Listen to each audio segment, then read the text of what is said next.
मेरे YouTube channel Kanha music को subscribe करें, साथ ही साथ बेल आइकन दबाना ना भूलें।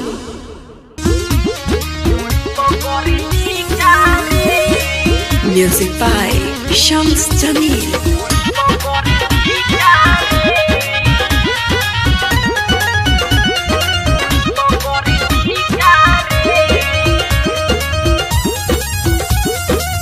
जहिया से सखी रे भतार चालू कोइले बठिकारी, जहिया से सखी रे भतार चालू कोइले बठिकारी, अपनइले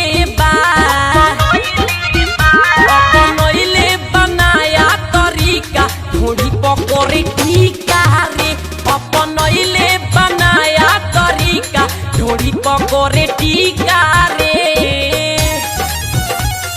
Mixed by Kanha Music Thang.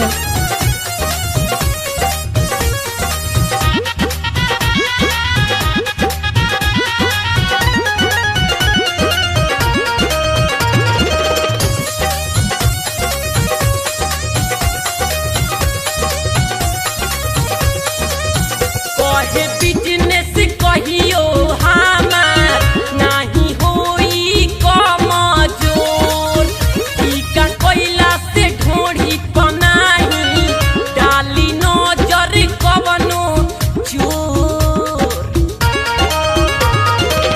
कहे बिजनेस कहियो हमार नहीं होई कमजोर, टीका कोइला से ढोड़ी डाली नजर कवनो चोर। टांगेला नीमू मरचा बोली तो कहेला होई ई गारे, टांगेला नीमू मरचा बोली तो कहेला होई ई गारे। अपनइले बनाया तरीका ढोड़ी पकोरी की कारे, अपनइले बनाया तरीका ढोड़ी पकोरे टीका रे।